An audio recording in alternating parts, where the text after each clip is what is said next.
Cette semaine à l'émission, on aborde les aspects écologiques, nutritifs et symboliques de la viande. Bref, on n'est pas du monde.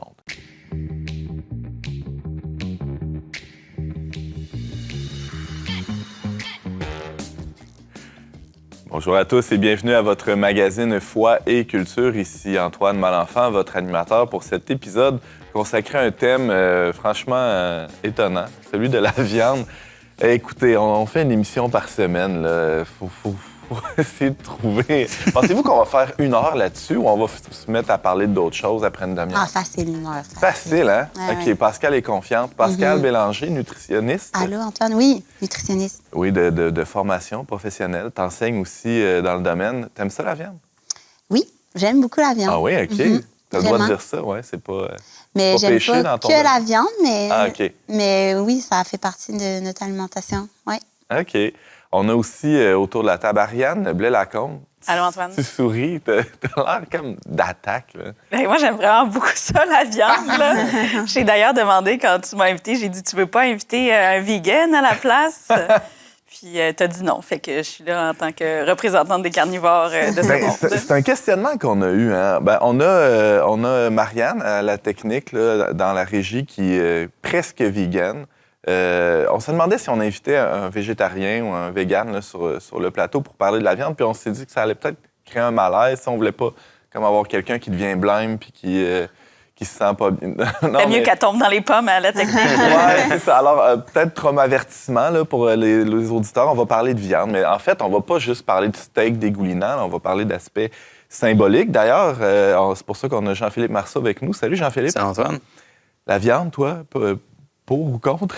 Pour la viande, j'ai rien contre. Mais c'est vrai que symboliquement, il va y avoir des choses intéressantes à dire. J'étais un très, très gros fan de viande, surtout quand j'étais plus jeune gars classique, je pense, vingtaine puis tout. Là. À un moment donné, il y a un été, j'ai mangé du barbecue 2 fois par jour. J'en ai un steak le midi, un steak le soir. Ben non. Ouais. T'étais riche à Je l'époque? pense que l'été... c'était que quand t'es un jeune gars, pas trop de responsabilité. C'était pas trop difficile. Puis on achetait des demi-bœufs, ma famille, au complet, remplissait un congélateur, puis après, on mangeait plein de barbecue. Maintenant que j'ai une famille puis tout, puis qu'on mange en famille des choses plus équilibrées, je mange un peu moins de viande. Mais j'aime encore ça.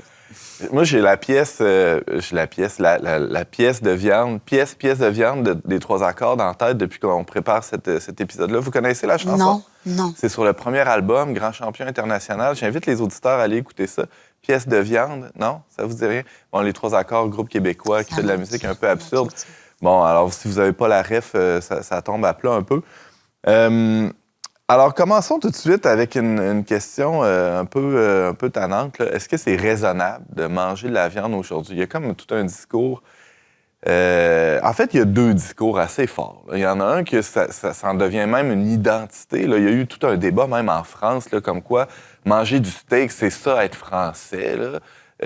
Et à l'inverse, comme une réaction peut-être qui est arrivée, ce steak identitaire-là, à une espèce d'hygiénisme là, ou d'épuration des mœurs alimentaires, là, comme quoi on devrait vraiment pas, ou en tout cas le moins possible, manger de viande. C'est-tu raisonnable en 2025, 2026, on est rendu en 2026, de manger de la viande, Pascal, mettons? Bien, je pense que ça dépend de la fréquence, moi, je dirais. Ou de la quantité.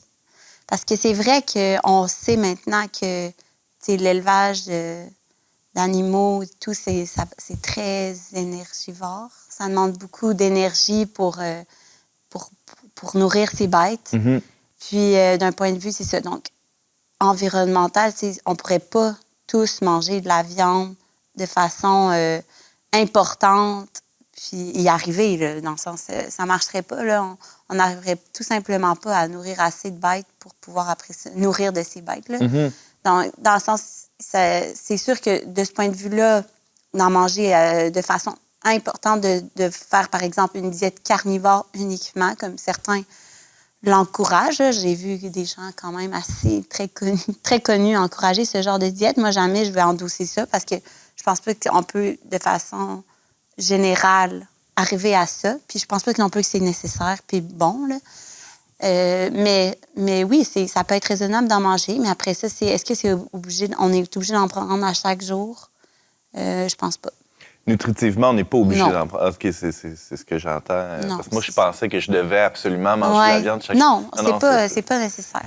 C'est drôle parce que tu parles d'élevage, des aspects énergivores là, de la production de viande, spécialement la viande bovine. Tu parlais, puis je pensais à ma grand-mère, qui est toujours vivante, que je salue si elle nous écoute, qui est venue chez nous récemment, puis qui nous racontait qu'à son époque, là, elle est née dans les années 30. Donc, on parle quand elle était jeune, c'est les années 30, les années 40.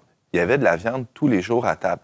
Elle vient d'un village extrêmement pauvre du fond de la Gaspésie où il y avait, en fait, pas de moyens de communication, pas d'électricité, des gens très peu fortunés, vraiment, mais qui avaient une espèce d'autarcie, là, presque là, une petite ferme. Puis, et il y avait de la viande sur la table tous les jours. C'était pas le gros steak. C'était leur élevage à eux, j'imagine. Il y avait un cochon ou deux qui tuaient pendant l'année. Et ça, c'est merveilleux. Il y avait de la pêche aussi qui se faisait. Bon, ça rentre un peu dans la viande, là, la viande de c'est poisson. des protéines animales, oui. Et je me dis, est-ce que l'impact, par exemple, écologique ou même économique de ça était si important? Je pense pas. Puis c'est peut-être une question d'échelle. Ariane, toi, tu as creusé un peu la question de l'économie ou de l'écologie au sens très large là, de la production de viande. C'est-tu raisonnable de manger de la viande aujourd'hui, au 21e siècle? C'est le terme raisonnable qui rend ta question un peu difficile. Change-le, si tu veux. Est-ce que c'est est-ce que c'est nécessaire? Est-ce que ça a du sens? C'est vrai que je pense que c'est vrai qu'il faut se poser la question. Il faut étudier nos habitudes alimentaires parce que c'est vrai que c'est très énergivore. Produire une livre de bœuf, ça demande de nourrir ce bœuf-là pendant toute la durée. Il y a aussi toutes les conditions éthiques dans lesquelles ces animaux-là grandissent, sont abattus. Après ça, tout le transport, l'emballage, tout ça. Donc, c'est clair que notre consommation de viande aujourd'hui est très loin là, de celle que tu décris de ta grand-mère. Puis je pense que si on connaissait réellement les conditions dans lesquelles la viande qui arrive sur notre table, je pense que les gens probablement s'auto-limiteraient eux-mêmes. Je pense qu'il y a beaucoup de gens qui prendraient un déplaisir là, à manger de la viande. Là. Le simple fait que dans notre steak haché, en fait, tu penses que tu as un peu d'une vache, mais en fait, tu as peut-être un peu de plusieurs vaches. Moi, la fois où j'ai réalisé ça, j'étais comme... J'ai entendu jusqu'à 400 vaches dans un même emballage. C'est moins appétissant tout à coup, hein. Puis je pense que aussi il y a toutes les la question économique aussi là en fait parce que la viande est quand même associée à un certain statut social. Je pense que ça reste une manière assez efficace de s'alimenter en protéines. Donc, pour beaucoup de familles, ou tu sais, je pense avec des jeunes enfants qui sont peut-être moins curieux alimentairement, tu fais des poitrines de poulet, on se pose pas trop de questions, on sait que tout le monde va en manger, mais reste que l'industrie alimentaire, l'élevage, c'est des industries qui sont hautement subventionnées. Puis malgré l'inflation, on trouve que les prix augmentent, mais je pense aussi que si on payait le juste prix de ce que ça coûte la viande, puis l'industrie aussi agroalimentaire qui permet de nourrir ces animaux-là est hautement subventionnée, je pense qu'au fond, le prix qu'on paye, c'est pas vraiment le prix de ce que ça vaut. Puis si alors, on la paye deux fois. On la paye à l'épicerie, puis on la paye par le biais de nos impôts aussi qui sont redistribués en subvention à l'industrie. Est-ce que c'est... On peut dire ça, c'est un peu tordu. C'est un peu tordu. Je pense qu'on s'en rend pas compte quand on paye nos impôts, puis on se rend juste compte du prix qu'on paye à l'épicerie, alors que c'est pas... Puis dès qu'on se tourne vers l'alimentation plus biologique ou les élevages locaux, tout ça, les prix montent en flèche, puis c'est pas tout le monde qui est prêt à assumer ça, mais je pense que manger moins, mais manger mieux, manger plus éthique, plus écolo, plus tout en continuant de s'alimenter en viande, c'est une voie que c'est pas à la porte de tout le monde, mais ceux qui sont capables de le faire, ça vaudrait peut-être la peine de l'étudier. Tu parlais d'élevage intensif aussi. Ariane, je me rappelle, moi je suis dans les souvenirs aujourd'hui, on dirait, je me rappelle au cégep, on avait visité une porcherie industrielle. Et je pense que tout le monde devrait faire ça dans sa vie. Je ne sais pas, avez-vous déjà visité un élevage intensif? En fait, je ne sais pas si c'était un élevage intensif, sûrement pas, mais je viens d'une famille avec beaucoup de cultivateurs. Là. Puis en fait, j'ai été élevé près d'une porcherie qui appartenait à mon grand-père. OK. Donc, ça, je suis allé souvent quand j'étais petit, en fait. Puis, Ben, décris-nous comment c'est. ben, beaucoup de cochons qui sont relativement proches, puis ils mangent tout le temps. Ils mangent comme des porcs. Ouais, ils mangent vraiment beaucoup. Mais je sais pas, j'étais pas nécessairement choqué de voir ça, mais c'était normal pour moi aussi. Là. Puis le fait, je pense, d'avoir beaucoup, justement, de cultivateurs dans ma famille que je connais et que je respecte, ça veut dire que j'étais comme pas trop choqué. Ouais. Mais c'est peut-être pas la même expérience que toi, tu as eue. Je sais pas ce que tu faisais par élevage intensif non plus. Ouais, je veux dire, c'était immense, là, le bâtiment, puis c'était des cochons à perte de vue, presque, là, à l'intérieur, assez densément peuplé, là, le bâtiment. Il y a tout le processus aussi, il fallait enfiler des combinaisons, se désinfecter en rentrant, en sortant pour éviter la propagation de maladies. Parce que c'est des élevages où il y a corrigez-moi si je me trompe, mais des antibiotiques, ou en tout cas, les cochons sont dans des conditions un peu génétiques aussi où ils sont plus vulnérables. Là, dès qu'il y a une introduction d'une maladie, ben là, on le voit d'ailleurs avec les grandes maladies là, dans l'industrie de l'alimentation, dans l'industrie de la viande. Puis les rappels que ça... Les rappels, des fois, ouais, c'est ça. Donc, nécessairement, c'est ça, fallait se désinfecter. Mais il y avait un aspect un peu dystopique, là, on est loin, justement, de l'élevage autarcique là, en campagne. Et ça, en tout cas, moi, à partir de ce moment-là, j'ai plus jamais vu mon bacon de la même façon. Parce que, c'est ça, est-ce que c'est éthique? Est-ce que c'est moral? Moi, je veux dire, je sais pas ce qu'il faut pour poser ce jugement-là. Puis sur cette ferme-là en particulier, d'ailleurs, je me souviens plus comment ça s'appelait. Mais ce que j'ai constaté, c'est l'espèce de presque de démesure là, dans le format, ça frappe l'imaginaire. Et quand on achète du bacon, on achète ce paquet de bacon, mais on voit pas justement tout ce qui se passe en arrière. Jean-Philippe, manger de la viande, c'est pas nouveau dans l'histoire de l'humanité. Quand même. Non, mais c'est intéressant. Il y a plein de choses sur lesquelles vous avez dit, plein de choses que vous avez dites sur lesquelles j'ai envie de rebondir. Vas-y. Puis même avant ça, je commencerai avec la genèse, là, parce que le moment à partir duquel, dans notre imaginaire symbolique, on commence à manger de la viande, c'est après le déluge. Donc, il y a une idée que c'est pas... c'est un genre de condescension là, qu'on mange de la viande. Répète ce mot-là. Un genre de condescension. Là, comme okay.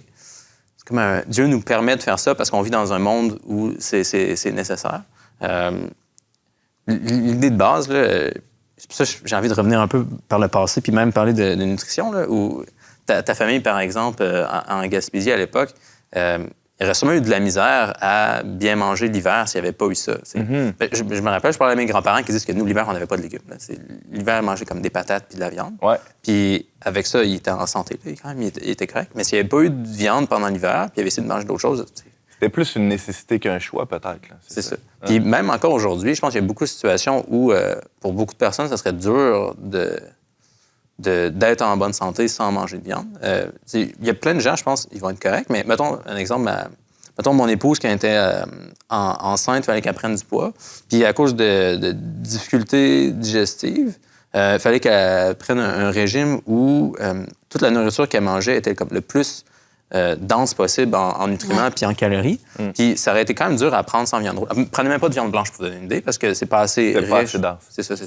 Ben oui, c'est un bon exemple où, pour certaines personnes, parfois la viande est vraiment importante parce que ça va donner beaucoup plus d'énergie par gramme que des légumineuses, par exemple. Puis ce sont des protéines complètes. Donc ça, c'est la grande différence. Et contrairement au céleri, là, qu'on doit dépenser plus d'énergie à ben manger là, c'est sûr que c'est pas une protéine. Mais aussi, les populations nordiques, ils vont manger beaucoup plus de viande parce qu'ils ont accès à ça. Ils avaient accès à plus de poissons, plus de viande, un peu comme ce que tu disais, Antoine. Donc, pour certaines personnes, c'est ça que tu as... C'est ça qui est à ta disposition. C'est ça que sur le territoire. C'est ça qui peut te donner de l'énergie plus facilement. Ouais. Ça fait beaucoup de sens de dire, continuez avec vos aliments locaux plutôt que d'aller chercher du quinoa ou peu importe. Mais aussi pour les aspects plus culturels ou identitaires. Là, tu parlais de la France et son steak aussi, mais pour... si ce qu'on est habitué ici, c'est vraiment d'avoir une assiette avec de la viande, des féculents puis des légumes, si tu dis, OK, j'enlève la viande, mais tu sais pas quoi mettre à la place, tu as une assiette à moitié vide, puis il faut pas négliger les impacts culturels. Tu sais, quelqu'un quelqu'un qui n'a pas une passion pour la cuisine ou un intérêt particulier puis qui est juste habitué de cuisiner certaines choses, c'est pas facile de juste enlever la viande. Il va manquer quelque chose dans l'assiette. Tandis que dans d'autres cultures qui mangent naturellement plus de légumes, plus de légumineuses, plus du tofu. En Asie, par exemple, c'est naturel pour eux. Ils sont habitués de manger ça. Ils ont été élevés avec ça. Ils savent comment les cuisiner. C'est ça. C'est vrai, c'est que j'avais cuisiné avec des gens de Kujwak, là, des Inuits, puis tu sais, pour eux, je veux dire, des pâtes, toutes des choses que nous, on fait facilement. Là, on ne se pose pas de questions. Pour eux, c'était comme, c'est quoi ça? Comment tu fais ça? Puis, pour nous, c'était tellement simple. Puis là, on se dit, OK, eux, c'est vraiment, ils sont habitués là, à une tranche de viande, des fois, ou du poisson cru, des choses très, très simples. Là, puis c'était ça, leur alimentation. Puis là, tu viens leur changer leurs habitudes. Ça les met complètement à l'envers. Et ça répond pourtant à leurs besoins d'énergie. Puis c'est ça. Donc, c'est pas toujours une bonne chose. Dans le fond, c'est complexe comme question. Retournons à la Genèse. Qu'est-ce qui fait que ça arrive seulement après le déluge, là, l'apparition de la viande, Jean-Philippe? Je pense que l'idée, c'est que dans l'état idéal, on n'aurait pas besoin de tuer on n'aurait pas besoin de tuer d'animaux pour être en bonne santé, bien vivre, etc., comme Adam et Ève dans le jardin. Mais dans le monde dans lequel on vit présentement, maintenant, je pense, aujourd'hui, 2025, c'est plus facile pour beaucoup de personnes. C'est pas nécessaire, je pense, pour tout le monde. Là. C'est possible de se débrouiller, mais jusqu'à assez récemment, je pense que les gens avaient besoin d'en manger au moins un peu, juste pour survivre, pour fonctionner. Parce qu'on ne vit plus dans l'état originel où tout va bien. On vit après plusieurs chutes qui ont été causées par nous puis par d'autres circonstances qui font que maintenant, on est dans un monde post-diluvien où Dieu nous permet de manger de la viande, où c'est rendu permissible parce qu'en fait, on peut juste pas vivre ça. C'est pas la première condescension, d'ailleurs. Là, donc, après, je vais le tracer vite juste pour donner une idée, là, mais ça nous éloignerait trop de la viande si je continue. Quand Adam et Ève chutent, ils tombent dans un monde où maintenant, ils peuvent être blessés par les épines, ils peuvent être blessés par les animaux, etc., puis ils doivent porter des vêtements de peau pour se protéger, des vêtements de mort pour se protéger de la mort. Ensuite, après que Caïn va tuer Abel, Caïn est expulsé encore plus loin du paradis, puis pour se protéger, lui, il doit fonder une ville. C'est le premier qui fonde une ville. Ville, c'est une façon de se protéger contre les autres personnes. Puis après ça, il va y avoir le déluge. Puis après le déluge, le monde est encore plus hostile à nous. Puis là, on va manger de la viande pour être capable de survivre. Puis je pense que jusqu'à assez récemment, c'était ça la situation de tout le monde. Maintenant, il y a d'autres façons de pallier au moins en bonne partie à nos besoins alimentaires. Mais ça dépend des circonstances. Je pense qu'il y a, comme l'exemple de ma femme que j'avais donné tantôt, là, ça serait dur de vraiment pas manger de viande, puis dur même des fois de ne pas en manger beaucoup. Fait que l'idée qu'il y aurait... Si on était capable de retourner dans le jardin, comme en fait, même dans les traditions monastiques, ils vont faire ça. Il y a beaucoup de moines qui vont être végétariens parce qu'ils essayent de retourner à l'état originel. Les cisterciens, entre autres, là, mangent à peu près pas de viande, là, sauf à Pâques ou puis encore. Là. Ils sont conscients que c'est un état ascétique. Là. Ils ne fonctionnent pas à 100 probablement. Beaucoup de moines ont des traditions où, en fait, ils jeûnent beaucoup, ils ne fonctionnent pas à 100 comme des gens qui ont besoin de s'occuper de leur famille, par exemple. Donc, il y a cette... conscience-là que, OK, pour retourner dans le jardin, maintenant, ça nous coûte. On ne peut plus fonctionner aussi naturellement sans viande que c'était le cas initialement. On fait une petite pause, puis après, on essaie de voir pourquoi cet aliment-là est à part. Là. Pourquoi on le considère comme dans une classe à part. On va essayer de creuser ça ensemble. À tout de suite.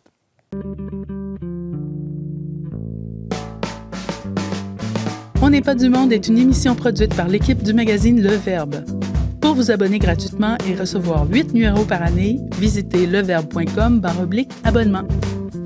De retour à On n'est pas du monde avec Antoine Malenfant et trois personnes qui ne sont pas du monde. Jean-Philippe Marceau, Pascal Bélanger, Ariane Blais-Lacombe. On discutait de différents aspects de la viande en introduction tout à l'heure. Et là, moi, j'aimerais vous entendre sur... une question qui me chicote, c'est en quoi ou pourquoi la viande est différente des autres aliments? Pourquoi on ne fait pas une émission, justement, sur les légumineuses? Puis d'ailleurs, il y a une polémique entre le Canada et la France présentement sur les légumineuses. Peut-être qu'on ne va pas là, justement, pour ne pas alimenter cette polémique. Mais non, c'est pas vrai. C'est juste que... Êtes-vous d'accord que la viande...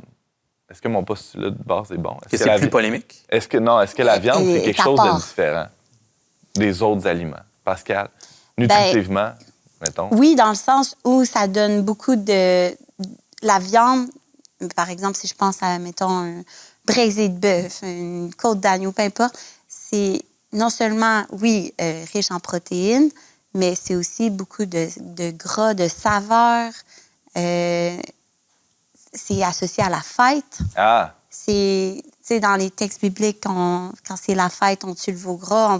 Donc, la viande, elle a cette connotation vraiment festive. Donc, c'est ce que toute cette saveur-là, tu sais, on dit c'est palatable, c'est très, tu sais, à cause du gras, souvent c'est salé aussi, on va la cuisiner avec des aromates, du sel, tout ça. Donc, tout ce vecteur-là de saveur, c'est dur à imiter quand même. Donc, on peut avec des protéines végétales, mais tu sais, on va, avec les protéines végétales, ça va être plus de travail. Puis on va pouvoir faire des bonnes choses. Moi, j'en consomme aussi, mais pour aller chercher ce goût-là, il faut vraiment assaisonner, il faut vraiment cuisiner là, de façon plus importante, alors que d'ailleurs, quand on un fait steak sur le barbecue. quand on fait des burgers végés à la maison, c'est pas rare que je demande à mon épouse de faire cuire aussi du bacon pour les mettre Oui. dans les burgers végés. un petit peu de gras pour donner un peu plus de sel. Ouais, pour, c'est des burgers faits avec des boulettes de légumineuses Ouais, mélangées avec toutes sortes d'affaires. Là, mais c'est ça, c'est un peu paradoxal. C'est niaiseux, je sais que c'est niaiseux. Fait que c'est pas vraiment des burgers végés. Mais c'est ça, c'est que c'est inimitable. Moi, tu sais, je fais des mets végétariens quelques fois par semaine, mais je trouve que c'est plus de travail pour que ça soit aussi apprécié aussi des enfants, que ça soit goûteux. Mais ça peut être super bon, là, puis je suis la première à aimer ça, mais c'est pas aussi simple. Tu sais, comme une viande sur le barbecue, c'est simple, ça va être... Des fois, tu peux même pas la mariner si c'est une viande de qualité, puis ça va être excellent, là. C'est ça. Donc, mais puis aussi, là, il y a pas en dire autant d'une carotte. Quoi qu'une bonne carotte, c'est bon. Non, mais c'est vrai, tu sais. Mais oui. Mais c'est une source de protéines importante, la viande. Là. C'est des protéines complètes versus les protéines végétales. Ils n'ont pas tous les acides aminés essentiels comme la viande là. Donc, si on mange que des protéines végétales, il faut s'assurer qu'il y a une complémentarité pour aller chercher tous les acides aminés dont notre corps a besoin.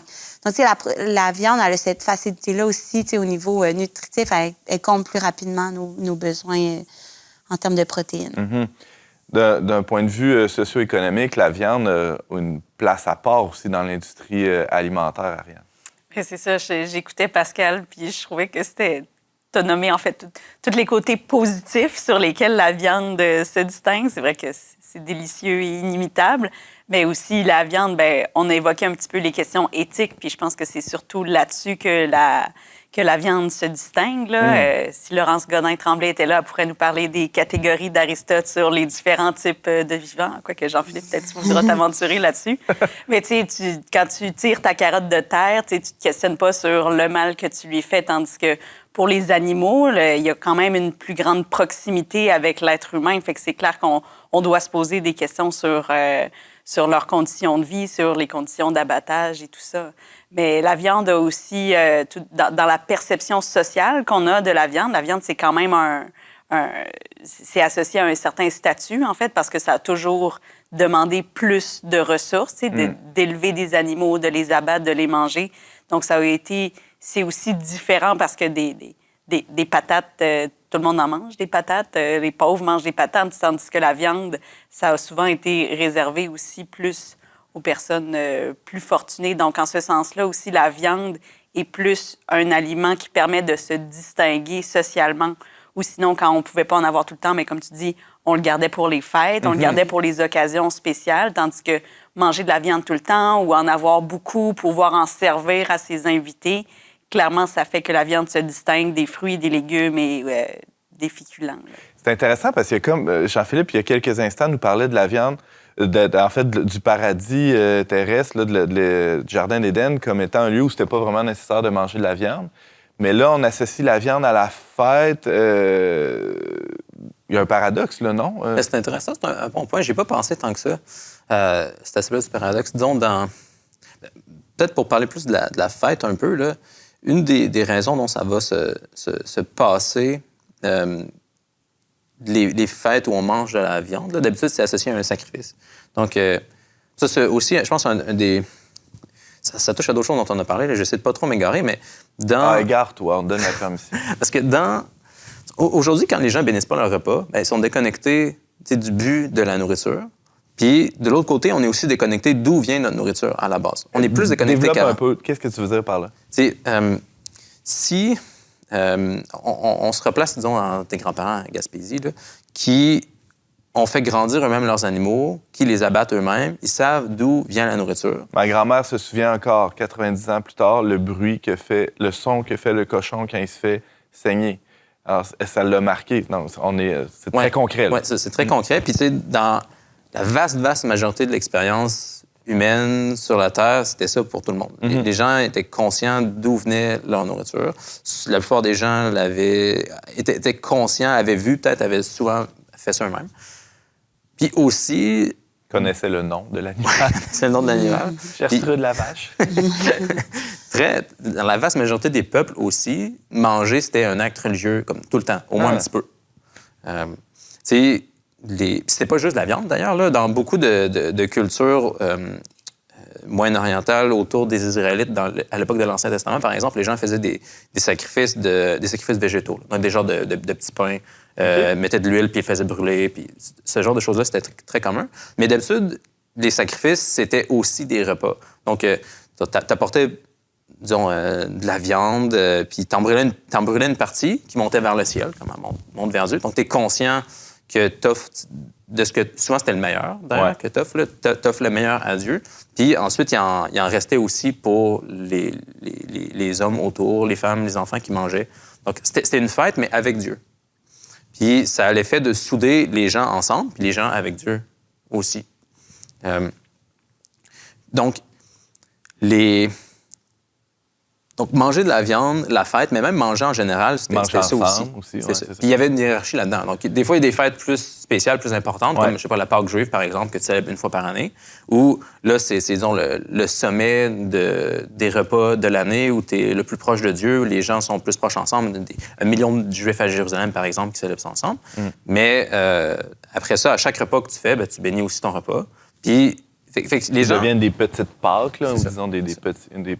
Fait que ce que j'essaie de faire sortir avec ça, c'est à quel point les gens étaient connectés d'un côté d'où vient leur nourriture, puis de l'autre côté que, ultimement, toute la nourriture qu'ils reçoivent, c'est un don qui vient de Dieu, puis qui retourne à Dieu, puis qui les soude ensemble avec Dieu. Fait que le c'est repas pas juste utilitaire. Ouais, non, c'est pas juste manger le plus vite possible, le plus efficacement possible. C'est ça. Fait que pour l'illustrer, le repas était groundé, là, connecté à la terre et au ciel aussi. Exact. Chaque repas. Oui. OK. Là, je pense qu'aujourd'hui, on est comme un peu victime de notre propre succès, puis en même temps, on a oublié. Donc, comme j'avais dit plus tôt, c'est assez récent que c'est facile de s'alimenter. Là. Et si vous parlez à vos grands-parents, peut-être même vos parents, là, des fois, c'était pas aussi facile que ça, manger. Bien manger, être en santé. Il y avait des statistiques de fou que j'avais entendues comme à l'enrôlement pour la Deuxième Guerre mondiale. Je pense que les données viennent des États-Unis, là, mais c'était souvent similaire au Canada. Donc, on est fin des années 30, début des années 40.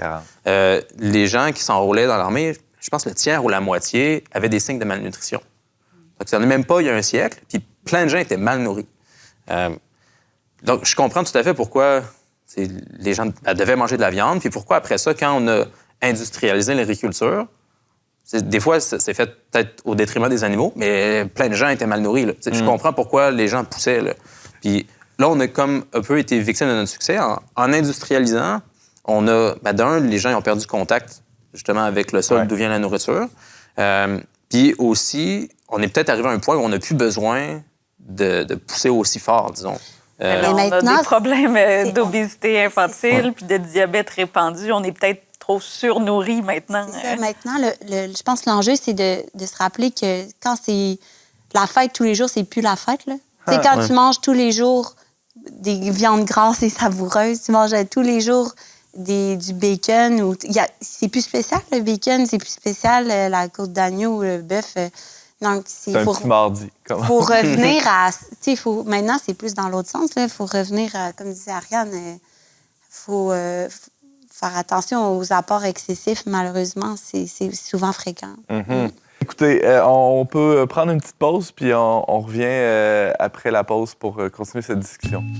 Vous avez un commentaire, une suggestion ou une question pour l'équipe d'On n'est pas du monde? Contactez-nous via les pages Facebook et YouTube du Verbe Média ou écrivez-nous directement à onpdm@verbe.com. De retour à On n'est pas du monde.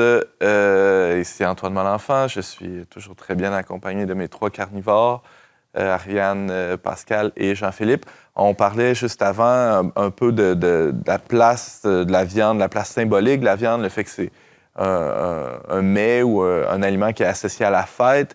La place aussi historique de cet aliment dans l'histoire. Tu avais quelque chose à rajouter, Ariane? Oui, bien, j'ai trouvé ça intéressant que tu évoques Adam et Ève puis la consommation de viande qui n'avait pas lieu avant le déluge.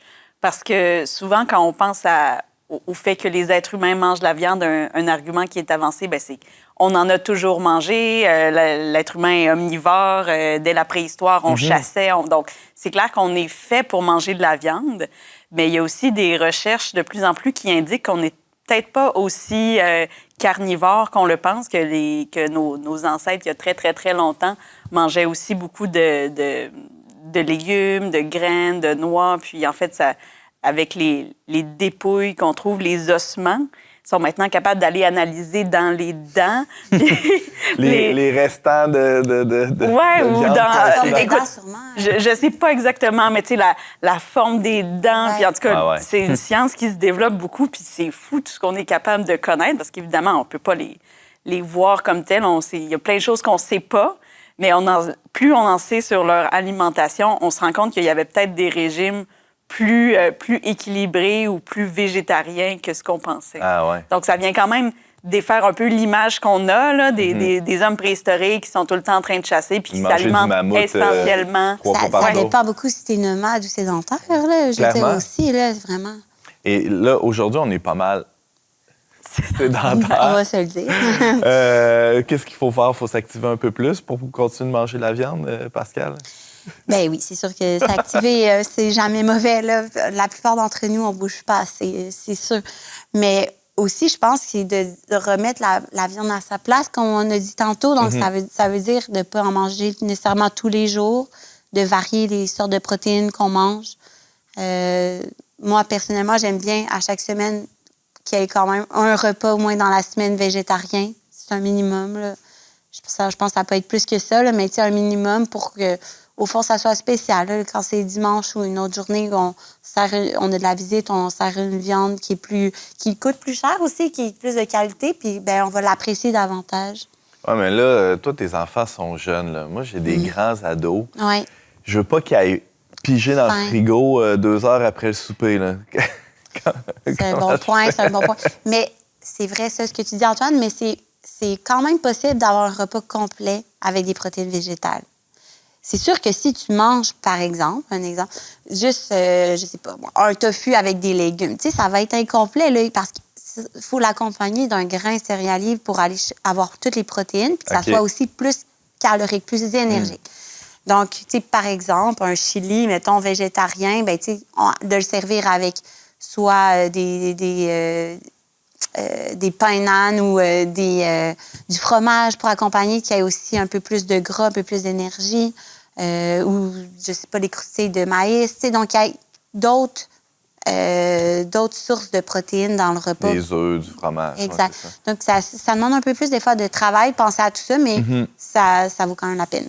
Ariane, tu allais ajouter quelque chose? Oui, bien, un nouveau type de régime que j'ai découvert, en fait, pendant l'épisode sur l'eau, c'est le régime demi-tarien. C'est un régime qui en fait, c'est des gens qui veulent volontairement couper de moitié leur consommation de viande, ou en tout cas réduire pour des raisons écologiques. Fait que t'es pas végétarien, t'es pas flexitarien, t'es pas ovo-pessi, quelque chose d'arien, mais de dire de volontairement. Fait qu'il y a des gens qui vont dire, bien, 1 journée sur 2, je mange pas de viande. Un peu dans la lignée, il y a quelques années, là, c'était populaire, là, les lundis sans viande, puis il y avait même des restos qui avaient emboîté le pas. Nous, dans la tradition chrétienne, le vendredi, on mange pas de viande. Maintenant, c'est bien vu, tu n'as même pas besoin de te justifier. Tu dis juste que tu manges pas de viande. Viande. Oui, là, tu as l'air super vertueux, c'est merveilleux. Mais nous, ce qui est populaire chez nous aussi, c'est d'avoir des repas, comme tu disais, ton burger végé, mais avec du bacon. Bien, des fois, de mixer un peu de viande avec un peu de légumineuses. Ça fait que tu perds pas, tu n'as pas besoin de dénaturer complètement ton menu. Tu peux garder tes recettes, puis ça va être juste de combiner protéines végétales et protéines animales. Comme ça, on garde le goût aussi.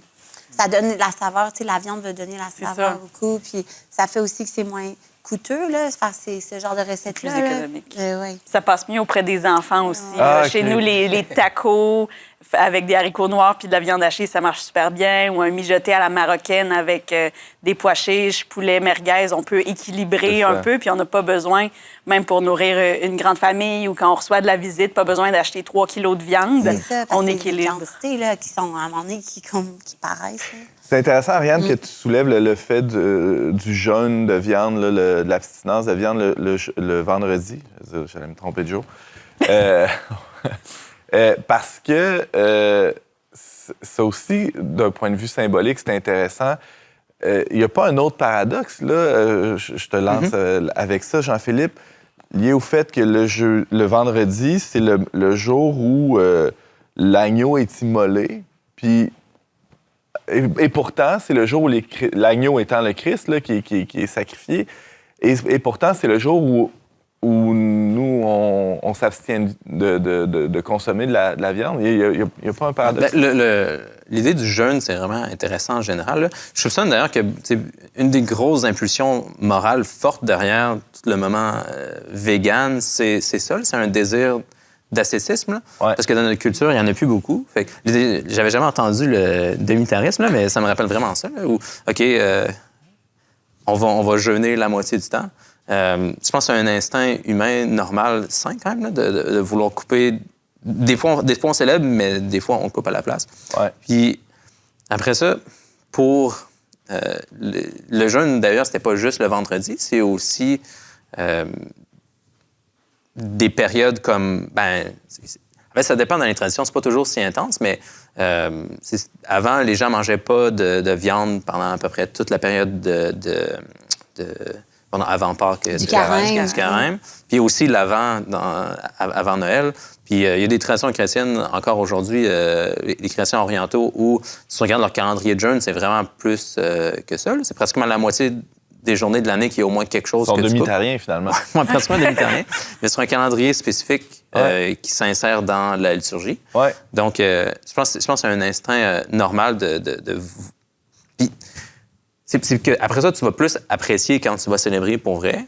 Puis, tu vas aussi être plus conscient, disons, de ta faiblesse les journées où tu as faim puis tu te sens moins fort parce que tu es en train de jeûner. Après ça, pourquoi est-ce qu'on jeûne le vendredi? Comme tu le dis, je pense que c'est vraiment c'est parce qu'on a crucifié l'agneau cette journée-là. Donc, on va faire pénitence cette journée-là. On va être moins bien, on va être moins fort. Il y a d'ailleurs beaucoup de chrétiens qui vont faire ça aussi le mercredi, parce que c'est la journée où Judas a trahi Jésus. Donc, 2 journées dans la semaine où on s'abstient de viande. Après ça me donne envie de rebondir aussi sur ce que tu avais posé plus tôt, puis finalement, je n'avais pas répondu, parce que c'est relié sur, OK, pourquoi est-ce que dans le jardin, Adam et Ève, en fait, ne mangent pas de viande, mais maintenant, nous, on célèbre en mangeant de la viande. Ouais. Puis je pense que ça va avec toujours la façon dont Jésus vient régler des problèmes. On peut dire dont le christianisme vient régler des problèmes. D'habitude, ça va pas être juste de retourner à l'état initial, ça va être plus de transformer les problèmes en nouvelles structures ou en nouvelle gloire. Donc, je peux donner des exemples courts là, dans la suite de ce que je vais mentionner. C'est pas un vrai retour. C'est pas vraiment un retour. C'est pas un retour. C'est ça. On utilise des choses qui ont été brisées pour construire quelque chose de mieux qu'avant. Donc, quand, par exemple, j'ai mentionné la ville plutôt, que Caïn est expulsé encore plus loin du paradis, puis pour se défendre, il doit construire une ville. Puis la ville, après ça, c'est vu comme quelque chose de très négatif dans la Bible. Ça va culminer jusqu'à Rome. Puis Rome, maintenant, on voit ça de façon positive parce que ça a été christianisé, mais c'était très clair pour les Israélites à l'époque, en fait, à peu près tous les humains à l'époque, que Rome, c'était une genre de superpuissance technologique avec sa bureaucratie, ses égouts, ses techniques militaires, etc., qui était... C'était infernal. Là. Exactement. Oui, ça a bien des égards. Puis fait que c'était vu comme la ville de Caïn, même. Ouais. On se rappelle que Caïn a tué son frère Abel, mais Romulus a tué Rémus aussi. C'est ça, il y a le parallèle avec les jumeaux fondateurs de Rome. C'est fascinant. Exact. Mais cette ville-là devient aussi une image de la Jérusalem céleste une fois qu'elle se convertit. Donc, tout l'appareil, disons, technologique, bureaucratique, etc., qui était mauvais dans la ville de Rome païenne, finit par être utilisé par Jésus pour quelque chose de bien dans une fois que Rome se convertit.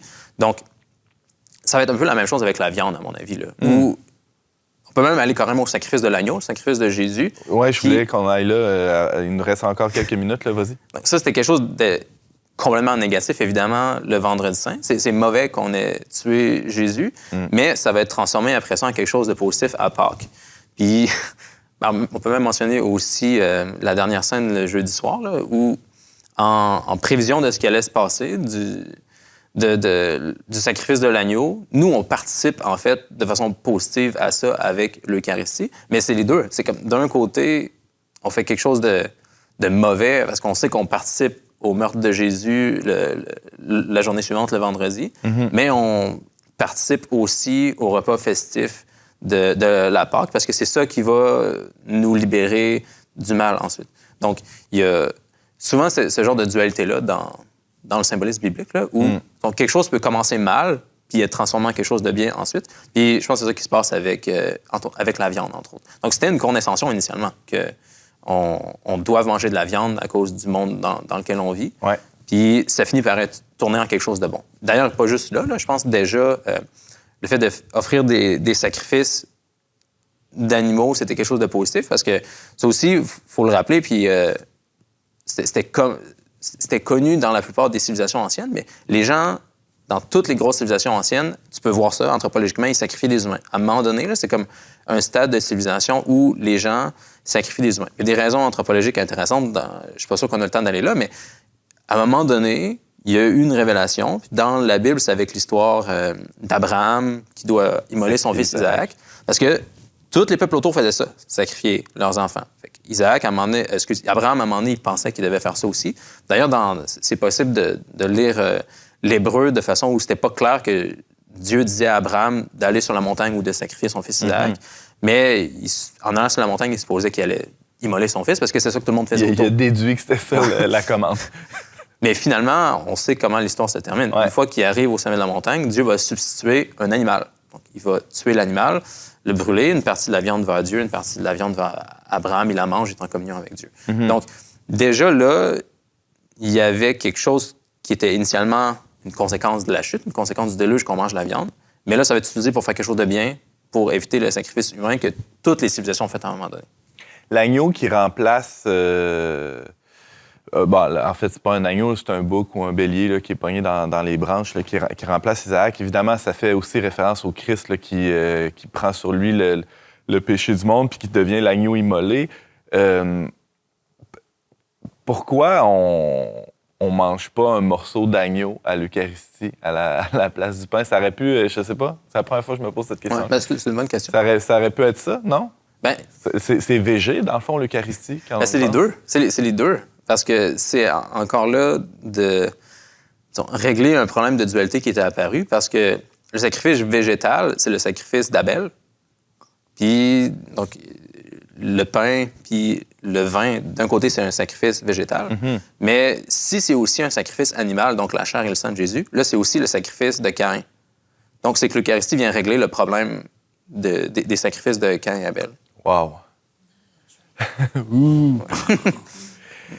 Il nous reste quelques minutes ensemble pour aborder l'avenir de la viande. J'ai comme écrit ma question en voulant vous demander quel avenir pour le steak haché. Ariane, tu vois ça comment, toi?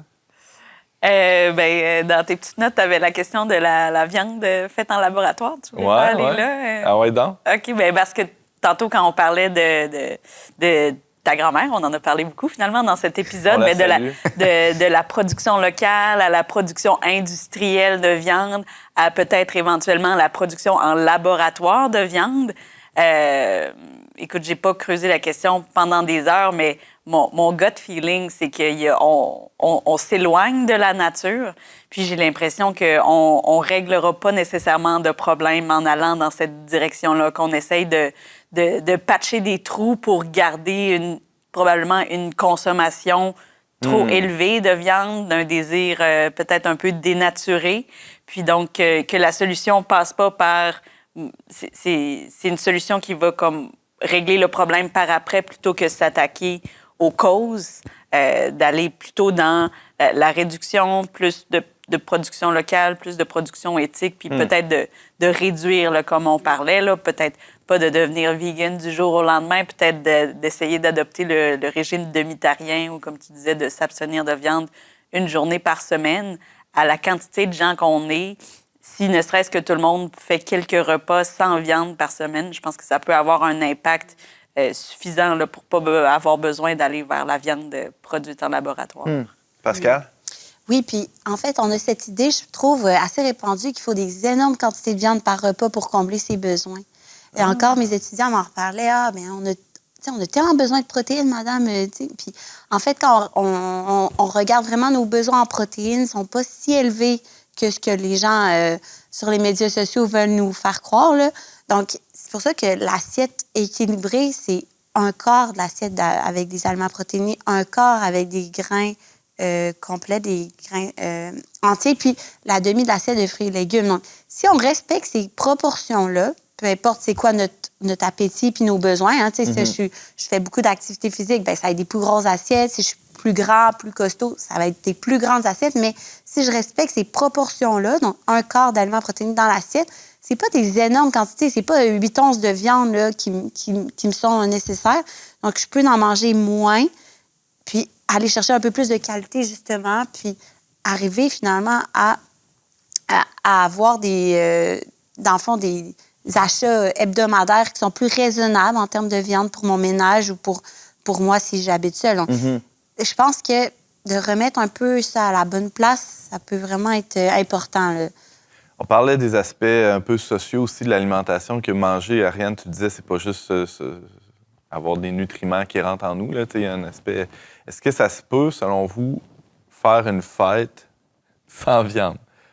C'est un peu malcommode, tu sais, mettons. Oui, un mariage ou... Je t'invite à ma fête, là, puis il n'y a pas de viande. Est-ce que ça va être la fête quand même? Est-ce que ça peut être la fête quand même? Ariane? Si tu sors de la poutine, moi, je vais être très contente. Oh, c'est intéressant. Quoi que le gravy, là, la sauce, normalement, c'est comme un fond fait C'est à vrai partir qu'il y a de- un peu de produits animaux dedans, mais la poutine, moi, c'est mon repas végétarien préféré. C'est vrai, hein? Puis on se sent pas trop mal quand même. Hein? C'est pas trop choquant, là, manger de la poutine.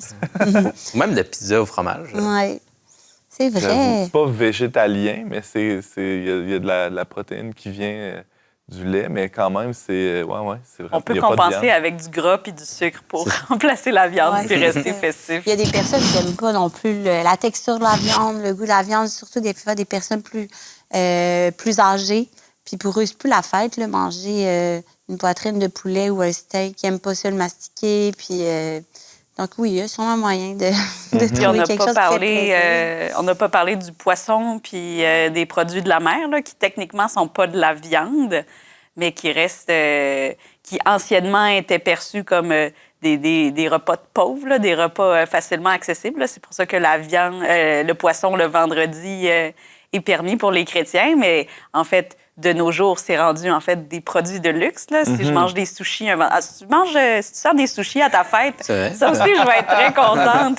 j'ai Fait vu- qu'on est rendu que, tu sais, manger des pétoncles, c'est un produit de luxe. Ben là. ouais. Fait que il y a l'esprit de... Il y a l'esprit de la loi, puis il y a la loi, mais il faut aussi garder ça. Est-ce que je suis vraiment dans un esprit de sacrifice? Si je me fais une belle poêlée de pétoncle le vendredi, bien, peut-être Ouais, que... tartare de saumon. Ben, c'est ça. Peut-être que finalement, je suis mieux avec mon steak haché de 400 vaches mélangées ensemble. Ouais, c'est ça. T'allais dire, Pascal? Bien, j'ai vu l'année prochaine les prévisions pour les prix là, des denrées. Puis, tu sais, la viande va continuer d'augmenter, malheureusement. Mais les produits de la mer, non. Ah, Donc, bonne nouvelle. ça peut être une bonne nouvelle pour ceux qui aiment. Pour ceux pour qui c'est la fête de manger du tartare de saumon, des sushis, ben c'est peut-être une option, effectivement. Là, on parle depuis tantôt de réduire, là, mais là, Ariane, l'autre jour, elle m'écrit quelque chose de vraiment intéressant sur Messenger. Elle dit... Là, je peux te citer ton mari? Oui. Elle dit, mon mari, il dit, comment ça serait à notre génération de réduire alors que les 5-6 générations avant nous, eux autres, ils se sont gâtés. Puis là, ça serait à nous payer là, puis de se limiter, puis de se contenter de juste un tofu, puis un burger végé, puis alors que nos aïeux, eux autres, ils mangeaient de la viande tous les jours. Ouais. Hein, c'est ça. Il y a comme une injustice là-dedans. Êtes-vous d'accord avec ça? Jean-Philippe, il dit oui. Non, je sais pas si je dirais oui exactement. J'opinais peut-être par hasard, par accident. Là. Mais je pense, en fait, comme je l'avais mentionné plus tôt, on est un peu victime de notre succès, là, où on est rendu déconnecté d'où vient notre nourriture. C'est peut-être plus autant nécessaire de pousser autant l'agriculture, comment tu avais appelé ça, intensive. Intensive. Peut-être plus autant nécessaire maintenant qu'on est capable de mieux se nourrir plus facilement, etc. Fait que je suis pas surpris qu'on ait plus de débats aujourd'hui sur la place de la viande. Il va en avoir d'autres, là. Je pense que ça va juste s'intensifier tant qu'on n'a pas réglé le problème. Parce que je pense que la question, ce serait juste pas posée il y a 100 ans, parce que tout le monde aurait voulu manger plus de viande pour être plus en santé, puis les gens seraient bien prêts à empirer peut-être la vie de certains animaux pour que leurs enfants aient mieux, par exemple. Donc, je pense que la question ne se posait pas avant. Maintenant, elle se pose, puis ça va continuer de se poser tant qu'on n'a pas de solution. Pascal? Mais en même temps, Antoine, tu sais, c'est pas mauvais pour nous de diminuer notre consommation de viande. C'est qu'on le voit comme un sacrifice. Si on en mange de façon raisonnable de temps en temps, puis qu'on va chercher nos protéines ailleurs, on va être peut-être en meilleure santé, là, que ceux qui mangeaient que de la viande, parce que la viande, il y a aussi beaucoup de gras saturés qui sont pas nécessairement optimaux là, pour notre santé cardiovasculaire. Donc, mettons, moi, d'un point de vue nutritionniste, je trouve pas que je comprends là, que c'est associé à la fête, puis c'est bon, puis tout ça, mais en même temps, c'est quand même une bonne chose d'être raisonnable. Mais comme tu disais aussi, pour notre Pascal, santé puis notre bien-être. Même pour le plaisir de manger de la viande, on a bien plus de plaisir d'en manger quand on s'en est abstenu un peu avant. Quand c'est comme bien des affaires. Comme je l'ai dit tantôt, quand c'est la fête tous les jours, c'est plus la fête. Fait que, ça nous nuit pas tant que ça, moi, je pense. Ariane? Puis les gens, parce que tu parlais de sacrifices, je pense, les gens sont prêts à faire des sacrifices, mais pas n'importe lesquels. Puis en fait, c'est que le statut, je parlais tantôt du statut social, la connotation, je pense que ça représente. Ce que ça représente. Puis, tu sais, je pense qu'on remarque aussi, notamment sur les réseaux sociaux, quand même, chez les hommes, surtout, la volonté de faire des sacrifices. Tu sais, on parlait de jeûner, faire des bains froids, on va s'entraîner beaucoup, mais puis manger de viande, non, ça, c'est pas... Au contraire. Ça, c'est pas un sacrifice qu'on est prêt à faire, parce que aussi, la viande, c'est masculin, tu sais, c'est viril, manger de la viande, tu sais, chasser, puis moi, je m'entraîne, fait que j'ai besoin de manger de la viande, tout ça. Alors que je pense que jeûner complètement, rien manger, ça, c'est vu comme un sacrifice plus viril que certaines personnes sont peut-être plus prêtes à faire que réduire leur consommation de viande.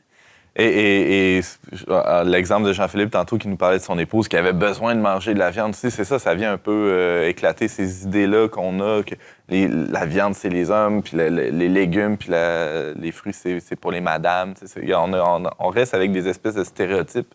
Oui, c'est ça. Puis je pense que aussi, notre culture alimentaire, les images qu'on a, tu sais, la madame qui mange sa salade, tu sais, je sais pas, là, on dirait que dans ma tête, je le vois, tu sais, le monsieur qui vient au resto puis qui commande sa salade, c'est pas une image qu'on a. Alors que les femmes ont effectivement aussi des besoins en protéines, des besoins en fer aussi, avec notre cycle, avec la grossesse, l'accouchement, l'allaitement. Nos corps en ont besoin aussi là, de ce qui se retrouve dans la viande. Si je peux prêcher pour ma paroisse, Antoine, moi, j'aurais envie de dire que, tu sais, si on se questionne sur notre consommation, si elle est suffisante là, ou si elle est insuffisante, c'est toujours bon là, de voir un nutritionniste pour ça, parce que ça peut vraiment nous aider à savoir c'est quoi nos besoins, puis à faire comme, OK, genre, j'ai comme mes besoins en protéines, ou non, il m'en manque. C'est pas nécessairement une thérapie de 10 rencontres. Non, c'est pas long, puis ça peut vraiment, des fois, répondre à plein de questions. Moi, j'ai déjà fait des consultations avec une personne, puis c'était comme, à la fin, tout est beau, là. Puis il n'y a plus d'inquiétude, puis continue ce que tu fais, puis... Ça va bien. Ça va, là, tu sais. Comme ça peut, des fois, vraiment aider, là, parce qu'on entend toutes sortes d'informations contradictoires là-dessus, sur les médias, puis je pense qu'il y a beaucoup de confusion. Merci à vous trois d'avoir été avec nous. Jean-Philippe Marceau, Pascal Bélanger, Ariane Blais-Lacombe. C'était un plaisir de discuter de viande avec vous. On avait aussi Marianne Martin et Barthélémy Rieu à la régie. Et on se dit à très bientôt pour un autre épisode d'On n'est pas du monde.